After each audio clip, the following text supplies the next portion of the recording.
remind yourself, just think about it. Maybe you do know somebody that's adopted, maybe a family member or a friend. Well, first I'm going to define what it is, and then explain to you what adoption is around the world. In the Eastern Hemisphere, I'm going to talk to you about China. Then I'm going to go into the Western Hemisphere and talk to you about adoption in Colombia. Then, lastly, I'm going to tell you about my story, about how I was adopted. Adoption, according to Webster's dictionary, it is to choose and bring into a certain relationship, specifically to take into one's family by legal process and raise as one's own child. Now that I'm going to take you to China, China, right now there's a girl named Ming Ming. She's 2 years old. She was abandoned by her parents, left out in the street, covered in urine. When the orphanage picked her up, she was also neglected and abandoned, left in a room which is now known as the dining room. Basically, the dining room is this right here. You see the girls are strapped and tied down. They're left there at night, totally abandoned. And in China, girls are looked at not really as a celebration. They're more looked at as garbage. And what it relates to adoption is when during the 80s, when I was born, my father and my mother had an option, either go to the East or the Western Hemisphere. And in China, primarily, it's dominated by little girls because simply the society looks at them as a reject, in other words, or garbage. They don't like it. Boys are more for to keep the bloodline and the status quo. They're stronger, they can go to work. But there are a lot of girls like Ming Ming, and Kate Fluid was a producer, and her team was able to get live footage of what's really going on in China and reveal the horrors that deal with adoption and little infants dealing with girls. And the managed orphanage, there, when they spoke to the staff said that there's 90% of the 50 to 60 girls that come each month are going to end their life there, which means they're going to die. So it's basically, they don't get adopted, we're going to kill them, which is pretty horrifying.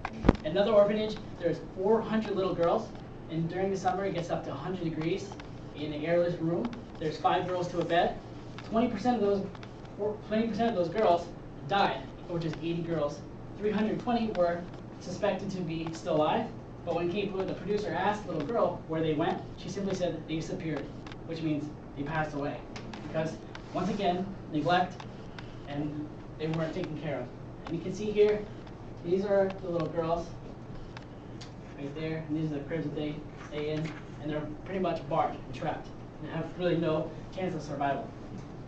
Now, in China, there's 21 million children born every year, and right now there's a problem because there's 20 million boys that are never going to be able to marry because there's a shortage of women right now, which is a big crisis. So the girls that you see, as far as adoption goes, are, I mean, that's all it is, really. China's, they don't want the girls, so they put them up for adoption. If that doesn't happen, then they die. So the choices basically for a little girl are abandonment, left on the doorsteps of orphanage. If the parent finds out that their fetus is of a baby girl, they'll kill it through abortion. So that's kind of like China as far as adoption goes. And when my parents were about to adopt, they had a choice. And they wanted a baby boy, so they went to Colombia, which is in the Western Hemisphere. So I'm going to show you a fiscal year and number of adoptions. It starts out in '89 when I was born. As you can see, it's the highest number of adoptions. And then go all the way down to '98, it slowly decreases. The reason for that is because during a crisis or a natural disaster in a country, there tends to be a higher rate of adoptions. And during '89, I'm sure the military personnel here can understand what's going on in Colombia, is there was a civil war and an ongoing war against drugs. Pablo Escobar was the drug pin of trafficking cocaine, and because of that crisis, it led to a lot of adoptions. And so I happen to be one of those statistics. I happen to be one of those kids where the country wanted me to get out of the country, out of all the bloodshed, all the drugs and crime, and to have a better life in the future. So this is what Colombia looks like, and here's Venezuela. This is all the countries that border it: Venezuela, Brazil, Peru, and Ecuador. The place where I am from is Medellin. It is known as Eternal Spring because it's always warm there. As the top left, you'll see this is what the city looks like. Outside of the city, it's kind of like undeveloped, very impoverished city. And here is the hotel where my parents stayed during the whole adoption process. Adoption process, what they first had to do was talk to the Immigration Naturalization Service. Once those were approved to continue with the adoption and fill out the papers, then there was basically a bureaucracy. The government in Colombia is all about bribing and negotiating, and my parents didn't speak Spanish, so basically it was in the hands of the translator. So they didn't know what was going on, and a lot of money was being exchanged. The biggest step in adoption, for my part at least, was when I met my mother when I was 2 months, my father when I was 2 months years old, at La Casa Maria del Niño, which is right there. It's one of the biggest adoption agencies in Colombia. And here are the kids that are called in Spanish los desplazados or los no escogidos, the displaced or the ones that weren't chosen. So if I had stayed there, I could have been an assassin, a trained assassin. I could have worked for, I could have been affiliated with gangs or drug trafficking. Girls would have been in prostitution. So it's a pretty hard life. I mean, living out on the street. So I was blessed. This is my father right here. This is my mother. This is when I first arrived in the United States. And here's a picture of when I was 2 years old.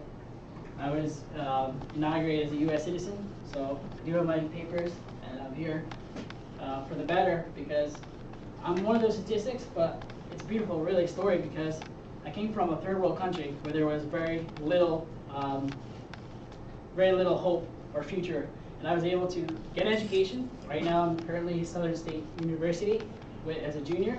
I'm getting a BA in Spanish, and I hope to pursue something in communication and travel around the world and help other adopted kids because it is truly a blessing. And you look at Haiti, when Haiti's disaster happened, you see the adoption rates go up because they want good homes for the little kids.